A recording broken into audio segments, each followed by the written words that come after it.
Afternoon, everybody. It's Scott here from Woke Societies, here to drop another episode of content.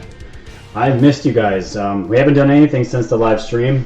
Work has been absolutely insane. It kicked my butt. I've worked from Saturday through Thursday, and I'm just settling down. And I got a good lineup of articles and stories for you guys today, and I am so excited to jump into it. We're going to be talking about Assange, the latest Q drops, and we're going to be touching on the coronavirus and some of the new things that have come up with that. Coincidences, I guess you could say. But either way, I'm glad to be back in the captain's chair here. Glad to be with you guys and glad to be doing another episode here for you. So guys, we are almost at 20,000 subscribers. We're about 80 subscribers away. So if you are new coming to this channel, please subscribe to it. Hit that like button, share, and just comment too, please. Guys, tell your comments. I don't care if they're good or bad. Just comment on the video. It gets the episode noticed more. It's more of an organic way to get the episode out there, and you're supporting me. And just hit that like button. It takes 1 second. The more likes this video gets, the more it'll get around those YouTube algorithms, and the more it'll get seen. So I appreciate that. If you guys want to go over to my Patreon, you guys become a patron here. And you can do it for as little as $1 a month, or you can go more than that. It's completely up to you. My backup channel at BitChute here, and my wokesocieties.com webpage with all the podcasting links. And if you guys also want to, I have it over here. My PayPal, I can now receive donations, one-time gifts, whatever you guys can throw my way. It is greatly appreciated. It all goes back into the show. So thank you guys for supporting me and supporting independent media. And before we jump into the content, how did everybody like the live stream? We got a lot of positive feedback. Everyone liked my buddy, the effing doctor, my boy Eddie, who's also my barber. We had a great time doing that, and we're gonna try to do those every Sunday night for you guys. And this week coming, we're gonna be doing. I'm going to be setting up my system here for phone calls. So I want to be able to actually talk to the people that support me and follow me. So we're going to be doing that, and it's going to be fantastic, and I can't wait. So let's jump into the content, shall we? Today, we're going to be talking about the coronavirus first, and then we're going to get into the Assange stories that I want to get to. So this tweet came in from Jennifer Zhang, and I want to set this up here. She wrote here in this tweet, "We can call this weird, if not a bombshell. On September 18th, 2019, Tian Airport in Wuhan did an emergency response drill presuming a passenger had a coronavirus infection. Why on earth, out of over 10,000 diseases, they chose the coronavirus?" And the article's here. I'm not going to read it. It's really, actually, it's not too long, but either way, the whole entire point of showing you guys this is that there were more tests being done in September of 2019. Now, we had that happen. This was new. This came out, 2 days ago that we found out about this. And again, they just happened to choose the coronavirus as the test virus, right? And don't forget, guys, I think YouTube took my video down of this, but I talked about also in December of 2019, the same year, that the Bill Gates Institute Foundation, whatever you want to call it, and some other people were doing trial tests with the Johns Hopkins University, doing test scenarios for a virus outbreak, and they also chose a coronavirus as the test virus. So remember, we have links with Bill Gates and all that, but that's not what I'm trying to focus on today. We have testing in Wuhan, the airport, for a coronavirus. Then a few months later, we have Bill Gates and his buddies over at Johns Hopkins University testing test scenarios for a coronavirus. And then in January is when the mainstream media took off with this new outbreak, the new 2019 coronavirus. And it just lines up perfectly in a timeline. And now mainstream media is now saying that it's not bat soup, what they told us originally. It's not from snakes. They're saying now they are positive it originated in Wuhan. And guess what, guys? We were months ahead of them, as we always are. But I just find it funny. And not only that, this came out today. This is on naturalnews.com. Confirmed. The 2019 coronavirus found to contain unique, and this is in quotes, gain of function property for efficient spreading in the human population.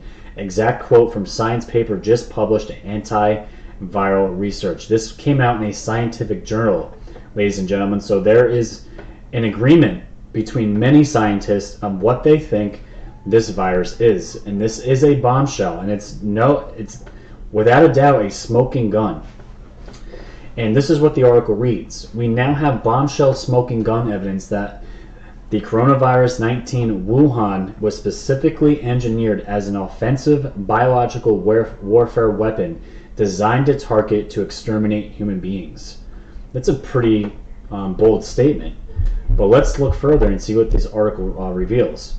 It shows that the coronavirus contains, this one in particular, contains unique features that allow it to function as a more efficient weapon system for human-to-human transmission, which helps explain why the virus has been impossible to contain even under quarantine conditions, which have universally failed in China, Japan, Korea, and elsewhere. And another thing I just want to bring up before we read this last piece in the article here. Have you noticed that in all these videos that we've seen that children, you don't see any children being affected by this virus? It seems like a very targeted and manipulated virus that's affecting mostly males. It's affecting women too, but it's Chinese Asian males. Because the virus that gets outside of China, from what we've seen, it's a drop in the bucket compared to what's actually happening in China with the people being infected. Any of the countries that have been affected by this, it's not spreading to as many people. So just keep that in the back of your mind. Further, the science paper finds that there is no known viral ancestry to the coronavirus, meaning it did not evolve from nature, and that's very important. It was engineered, and the science paper authors also state that the virus contains elements from MERS, stating before the emergence of the 2019 coronavirus, this important feature was not observed in the lineage of B of beta coronavirus. And this is a screenshot from that research journal. The smoking gun aspects of this research were brought to light earlier today by Professor Francis Boyle, who appeared on the Alex Jones Show to reveal his findings that confirmed the Wuhan virus was an engineered biological weapon. And it gets into the nitty-gritty of stuff that I just don't understand, but that is what I wanted to show you from this virus. And my big question about all this that I've been asking, what happened to the Hong Kong protesters? I believe there are many reasons why this virus was created. We know it was created in a lab and it was leaked. It was done on purpose. We know that. This wasn't something, again, that came from nature. The timing of these things is not random. There's accidents, but just remember, the Hong Kong protesters were going at it for months. Nothing was stopping them. They were getting killed, but they kept going out and protesting for freedom. And what better tactic to unleash on your own population than a virus, to give the government even more say and more of a reason to get people off the streets, lock them in their homes. Sometimes there were videos showing people soldering doors shut, like crazy things, right? And I really do believe the Hong Kong protesters were a main target in this coronavirus outbreak here. And it could be many other things. It could be distractions, deep day distractions, who knows. But this article right here, again, I'll link all these in the description so you guys can read as much as you want. But that's as much as I wanted to get into this article, and that is my main thesis of why I think this outbreak happened. So absolutely crazy. So let's switch gears. Let's get into the elections real quick. I only want to spend a minute or two on this. The Democratic election, it feels like a sports show. They have it's like a pregame. They have the debate, then the after debate, and the moderators are called in by name. It's a huge pony show. It's an absolute joke, but I wanted to show you guys here because it looks like Bloomberg is moving up in the rankings as far as the Democratic nominees, and Bernie is probably going to get the short end of the stick like he did 4 years ago, but who cares? This is what I wanted to show you here. Methods dropped this from Twitter, M2 Madness. Bloomberg got called out for being in Epstein's black book. Let's check this out. Seriously, this is a campaign for change, for sanity, for honesty, for inclusion, for compassion. Hey, Michael, how come your name was in Epstein's black book? How come your name was in Epstein's black book? Just answer the question. Why was your name in Epstein's black book?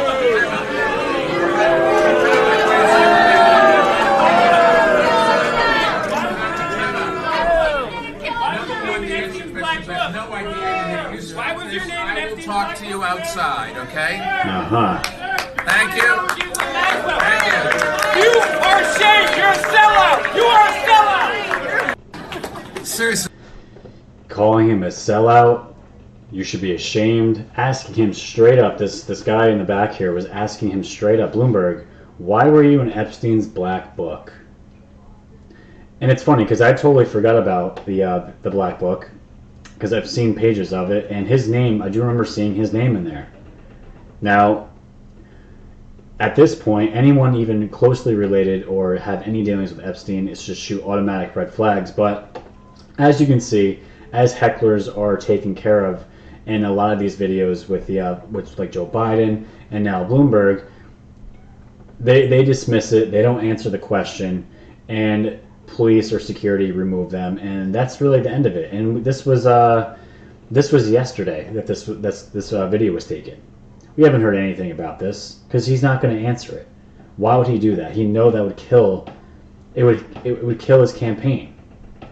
But it was good that somebody brought it up and someone brought attention to it because I totally forgot about it myself. I didn't see anyone else talking about Bloomberg being linked to Epstein, but there you go. There you go. And just as a quick side note about Bloomberg, because we did talk about this in the live show about Hillary Clinton possibly running as a campaign mate or running with Bloomberg. And look at this picture of Hillary, guys, just for a quick second. Look how old and haggard she looks.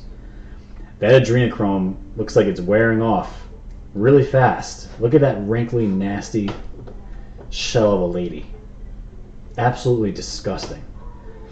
But this was from the Washington Times here saying, Hillary Clinton on Tuesday said she is not considering being Mike Bloomberg's running mate after a recent report by Matt Drudge said the former New York City mayor was considering her as potential vice president. Okay. Oh no, the twice failed presidential candidate responded as quoted by noted freelance journalist Yashar Ali. I'm just waiting and watching as this plays out. I will support whoever the nominee is because I think for all the reasons you can imagine, and here in Puerto Rico, there are many we need to have a new president for our country. Sorry, Hillary, it's not going to be you, and it's not going to be a person that you're going to be voting for. Fortunately, because Trump is going to landslide everybody. But we can put those rumors to bed. It's good that she is not going to be anywhere near this campaign, nor would it have mattered. It would have just fueled Trump's campaign even more to destroy Bloomberg and her. And actually, it would have been great to see, but we don't have to worry about that now. Okay, so this is the meat and the potatoes of the episode today. I want to get this out there. This is from the Daily Beast, and I want to bring up Julian Assange because I feel like a lot of people have forgotten about him, and a lot of people have forgotten about what Q has said about Julian Assange. We all know he is the WikiLeaks founder. He is the creator of WikiLeaks, and just as a reminder for anyone who might not know anything about Julian Assange, he is also the one that linked up, that we know for sure is that he knows who leaked the DNC emails that are all over WikiLeaks, the John Podesta emails, they're all out there now. We all know that it wasn't the Russians that attacked Hillary's email server, and Julian Assange knows, we're going to go on not a limb here, but we know most likely it's going to be Seth Rich, and he's the one. He's probably the only person that can testify to that because he's the one that put it out there on WikiLeaks. So he had to have gotten it from somewhere, and it wasn't the Russians. So I want to show this Daily Beast article here first because right away, these articles do not come out on a random whim. Let's take a look here. Trump offered Assange pardon if he covered up Russian hack, WikiLeaks founders, lawyers claims, and they throw a quick quid pro quo statement in the article. They're already trying to manufacture the way you think about Assange and Trump and all this before news breaks, because it feels like it's going to break soon, because Julian Assange's extradition is on February 25th, I believe. So it's not too long from now, 5 days. So let's just read this real quick. A lawyer for Julian Assange has claimed in court that President Donald Trump offered to pardon Assange if the WikiLeaks founder agreed to help cover up Russia's involvement in hacking emails from the Democratic National Committee. Assange's lawyer said on Wednesday that former Republican Congressman Dana Rohrabacher offered Assange the deal in 2017, a year after emails that damaged Hillary Clinton in the presidential race had been published. WikiLeaks posted the stolen DNC emails after they were hacked by Russian operatives. The claim that Rohrabacher acted as an emissary for the White House came during a pre-extradition hearing in London. Now let's just rewind, guys. Julian Assange, as much as the mainstream media would want you to think, he has not been charged for anything. The mainstream media is selling that he has been charged, but he has not been charged. He's just being held because he is linked to this. But he has not been charged of any crimes, but he's been held, where was it? He was held in London, and then, was it Venezuela? I believe it could have been Venezuela, but he was being treated terribly there. He was being starved. All these terrible things were happening to him. And I consider him a patriot, because he knows what's going on. And not only that does he know about the Russians, well, not that the email leaks from the Russians, you know he has to have some dirt on other deep state actors. He has to. So let's just take a look here. This is from Ben Lewis. He's covering the case here. I just want to, this is going to add some context to what the Daily Beast was saying. Julian Assange court appearance today. His lawyer mentioned a statement that alleges former U.S. Congressman Dana Rohrabacher visited Assange, saying he was there on behalf of the president and would pardon him to cover up the Russian hacks, right? So the court heard the statement making this allegation was made by a member of Mr. Assange's legal team. It'll be submitted as evidence in the hearing that begins Monday. Expect we'll hear more about this from the main hearing. Need to add, all this detail is an allegation from a statement. Allegation. That Mr. Assange's lawyer was paraphrasing in open court, and it's a statement by one of Mr. Assange's own legal representatives. Getting lots of Assange-related questions. In short, it's an allegation not proven, but the Daily Beast is running with it, and so are other mainstream outlets, made in a statement by one of Mr. Assange's own lawyers. We only know about its existence now as there was a discussion between judge and legal teams. District Judge Vanessa Barrister said the evidence is admissible. That's not a ruling on its accuracy, just that Mr. Assange's lawyers can submit it as part of their case. Mr. Assange's lawyers who mentioned the statement in court was Edward Fitzgerald. The statement itself is by Jennifer Robinson, Mr. Assange's longtime legal counsel. Response from the former congressman. He says, at no time did I offer a deal made by the president, nor did I say I was representing the president. But here we have Daily Beast all over it, portraying it completely opposite. So I want to show you guys what Q drops, just to give you a quick refresher, because some of these drops are over a year old. We have the most recent one being 3341 from May 23rd, just this past summer. Julian Assange is under protection. He is the key to the DNC data leak and Seth Rich murder.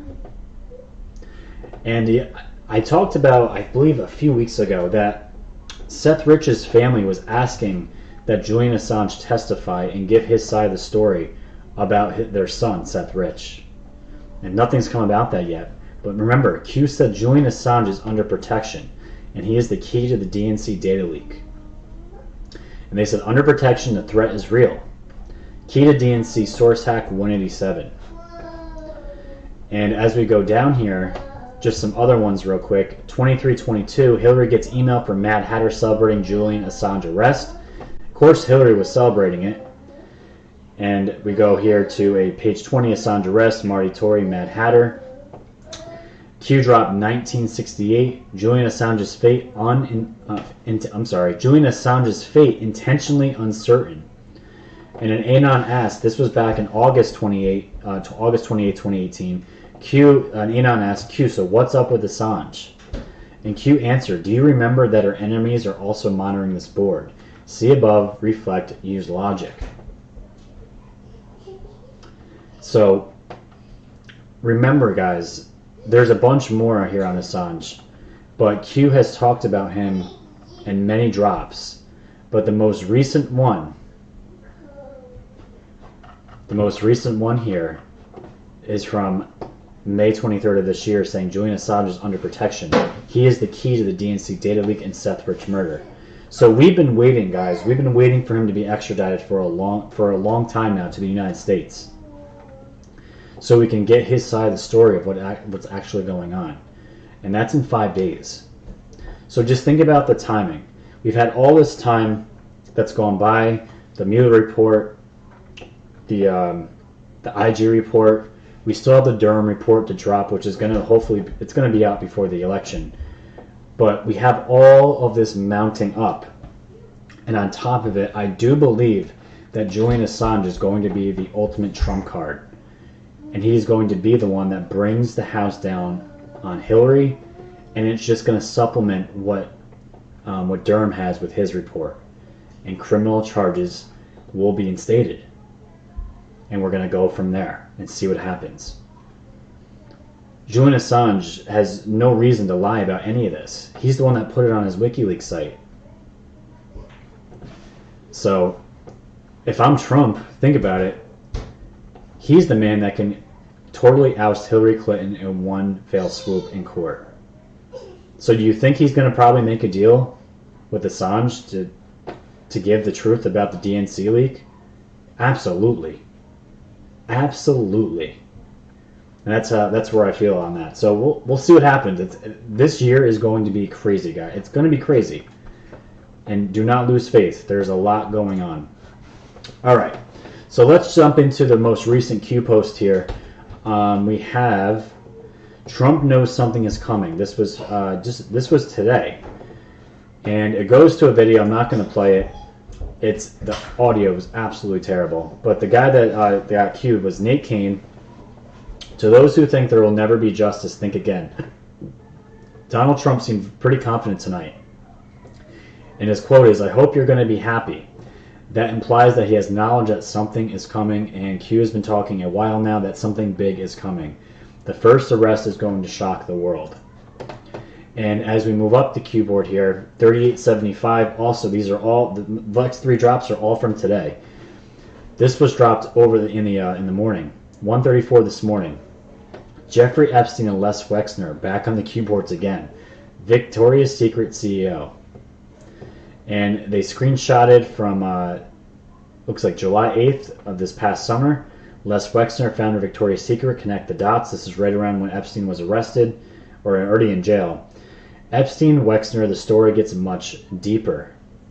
And when you click the tweet, it goes to Sapna here, who posted an article from the New York Times. Victoria's Secret has been under a microscope for its outdated marketing and the L Brand CEO's Epstein connections. More than 30 people also described an entrenched culture of misogyny, bullying, and harassment. And don't forget, Les Wexner right now, the CEO of Victoria's Secret, is trying to sell the company and step down as the CEO. I wonder why. So if we go over the New York Times article here, it reads, Victoria's Secret defined femininity for millions of women. Its catalog and fashion shows were popular touchstones for models, landing a spot as an angel, all but guaranteed international stardom. But inside the company, 2 powerful men presided over an entrenched culture of misogyny, bullying, and harassment, according to interviews with more than 30 current and former executives, employees, contractors, and models, as well as court filings and other documents. Ed Razek, for decades, one of the top executives at L Brands, the parent company of Victoria's Secret, was the subject of repeated complaints about the inappropriate conduct. He tried to kiss models. He asked them to sit on his lap. He touched one's crotch ahead of the 2018 Victoria's Secret fashion show. An executive said they had alerted Les Wexner, the billionaire founder and CEO, about his deputy's pattern of behavior. Some women who complained faced retaliation. One model, Andy Moose, said Victoria's Secret had stopped hiring her for its fashion shows after she rebuffed Mr. Rozik's advances. And don't forget, Les and Epstein, buddies. Perfect pipeline for young women to come right through Epstein and all of his buddies. Of young talent that wants to make it. Sounds just like Hollywood, right? Same model. But Q has called him out again, bringing up Victoria's Secret. And when you look at 3876, the drop they did right after this, the title is Hidden Rats Scurry into the Open During a Fire. The Best is Yet to Come. And there's an anon here. He was comparing, there's a picture here of a Victoria's Secret model with angel wings and a picture, I'm not sure what deity or demon this is, but it's obviously satanic. It's got the wings with the goat head, with the pentagram behind it, with children sitting at the lap of this demon. Not sure which, I can't remember the name of it. But the anon wrote, Doe, can we bake one more or defer? Q responded, thank you, Baker. The best is yet to come. When facts and truth are not on your side, what tactics must be deployed? And P.S. This is for Peter Strzok. He's in the kill box here. What visibly happens during a fire? The rats scurry. And there's also a picture here in the same drop that says, how could anyone think the media is biased? And you have pictures here, 4 of them of Obama on Time Magazine, and then 4 below them from Time Magazine on Trump, and you can tell the huge difference that there's clearly a narrative that the media is selling. Clearly biased. We've known this. Anons have known this for a long time. But what I get out of this drop here about the Victoria's Secret model, there is more things than just sexual advances. And I don't have to get into detail. We all know how deep it goes. And for the last drop here that Q posted today at 11:27 a.m., 3877, another false flag attempts to implicate the Great Awakening. And Q wrote, here we go again. What happens when billion-dollar media companies attack and miss? All for a few thousand followers, all for a conspiracy, a public awake is their greatest fear. And here we are right now. Let's just take a look. Oliver Willis, German mass shooter, talked about conspiracy theory that sounds a lot like QAnon in Trump world. And here we go. Something that happened out in Germany is being tied up with Q somehow. So let's look at this. German gunman calling for complete extermination of many races kills 9. A 43-year-old German man who posted a manifesto. How many of these we've seen? This is like the 4th person that's posted a manifesto calling for the complete extermination of many races or cultures in our midst. He was later found dead at his home along with his mother, and authorities said they were treating the rampage as an act of domestic terrorism. There is much to indicate that the perpetrator acted out of a far-right extremist, far-right extremist race of motives, she said, out of hatred for people with other origins, other faiths, or different appearance. Frank identified the gunman only as Tobias R. in line with German privacy laws and confirmed he had posted extremist videos in a manifesto with confused ideas and far-fetched conspiracy theories on his website. So you see the buzzwords, far-right extremist, conspiracy theories, and it's just going to build. We have a manifesto. In the manifesto, Rochin claimed to have approached police several times with conspiracy theories, but Brolt said it does not appear the gunman had a criminal record. Among the documents posted to the man's website, which has since been taken down, was a 24-page rambling manifesto in German detailing, among other things, fears that he has been under government surveillance for years, and he blames the surveillance that he can't have relationships with women. But here is the kicker. Here we go. German police were examining a video the gunman may have posted online several days before the attack, in which he detailed a conspiracy theory about child abuse in the United States. Germany's DPA reported the authenticity of the video couldn't immediately be verified, but the YouTube account was under the same name as the website containing the gunman's manifesto. In the video, the speaker said he was delivering a personal message to all Americans that your country is under control of invisible, secret societies. In a slow and deliberate voice in accented English, he said there are deep underground military bases in which they abuse, torture, and kill little children. He made and here we go. There has been no reference of Q anywhere, right? But here it is. He made no reference to the far-right far-right fringe QAnon movement in the United States, but the message was similar to the movement's central baseless belief that Donald Trump was waging a secret campaign.